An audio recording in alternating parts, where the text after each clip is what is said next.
Hello and welcome to your in-depth weekly horoscope for week commencing the 9th of January for the Sun or the Ascendant. Thank you so much for joining me. As ever, I'm going to give you some broad strands to look out for that we can all relate to collectively, but please stay with me. I will then dive deep to give you, in forensic detail, all the ins and outs of each of the zodiac signs.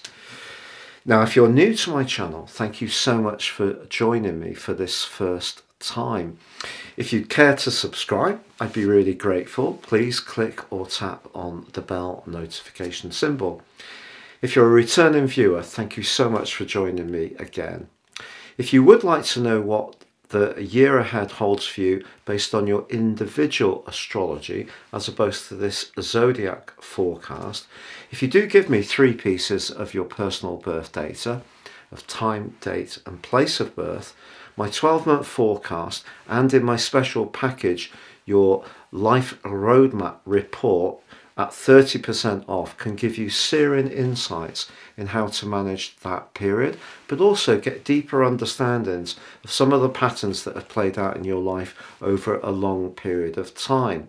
Now, within that, I'm also giving free zodiac forecast, a Chinese and Indian forecast for the whole of 2023. Please see the link below. Now, in terms of the astrology, Venus is forging a quite beautiful link with Mars, but they're both in air signs. So Venus in Aquarius can be a bit more detached. It also can see some unusual relationship scenarios. But Mars, of course, has been retracing its steps in the sign of Gemini, also Aries, since the 30th of October and moved into that part of the zodiac on the 20th of August. So the fact that they're collaborating so well is really lovely. And obviously, air signs can be about messages and communication. Is there something you want to say to someone? Because this would be a good time to do so, particularly when on Thursday Mars goes direct. And I think that's something we're all going to really appreciate. It's going to move into the sign of Cancer on the 25th of March. But if things have slowed down for you and have felt that nothing was really moving forwards in the way you've wanted, this will really help. But also from Monday to Wednesday, Mercury replaces the Sun in a sparkling angle to Uranus. Last week, the Sun and Uranus were urging us to try something different. Now Mercury's asked us to think about something different, but in a very practical way, because both are in earth signs.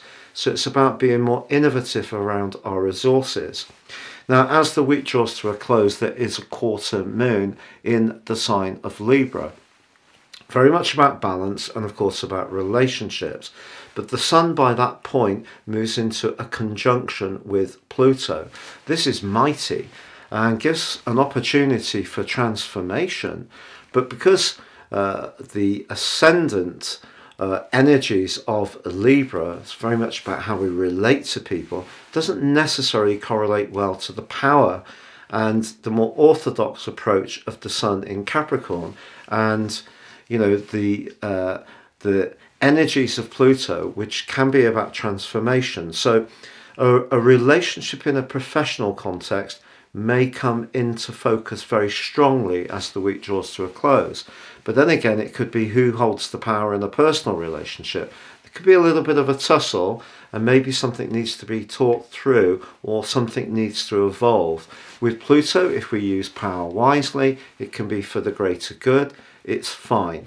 If we're using it for more nefarious reasons to try and maintain our dominance over a situation, such as a relationship, then that could cause some issues as this week draws to a close. So Aries, your week commencing the 9th of January forecast is really exciting because it sees your ruler going direct. And if for you there has been issues around a transport, a mode of transport, perhaps your car has been unreliable, or actually in a journey there's been some kind of delay or frustration, or perhaps it's simply been some of the industrial disputes that we've all been experiencing in terms of the transport system, particularly in the United Kingdom, then Mars's retrograde certainly has not been helpful. So the alliance with Venus in the sign of the collective, Aquarius, can see some kind of conversation occur which can get things moving. Now, of course, Venus and Mars can be very much about relationships. So is there somebody perhaps in your friendship circle that has taken your interest? If so, maybe you can just get together in a completely social way, or there could be a spark of attraction in the equation too. But with Mercury in your 10th house, that's been encouraging you to think about your skill set professionally. And Uranus, of course, has been pushing us all to think of new ways in which we can squeeze a bit more out of our resources, try some different approaches, keep things fresh. Perhaps you can declutter your space to create some extra money, or perhaps it's recalibrating your approach to your professional interactions. So trying something completely different and using the airy energy of Mars and Venus to have a conversation that can help move things forwards would be a great thing to do.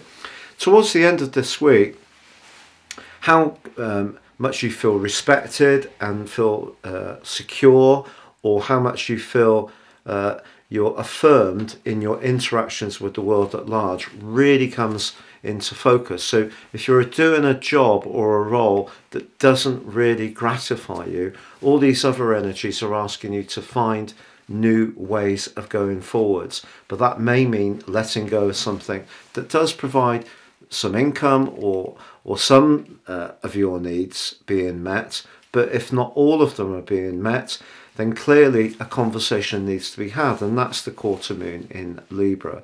So it may be that someone quite influential could give you some advice at the end of this week, and one of the important things is not to be too proud to receive it. Very often you can be a leader, you're a cardinal sign, you're a real go-getter, but there may be someone who's quite important that needs to speak to you. And with the quarter moon being in the mix, it's very important that you can allow them to express their opinion and just hear it. Then you can decide whether it's something that you feel is acceptable. So a bit of a power battle could go on in a professional situation, or that a new job could be offered, or you may decide to leave an existing one.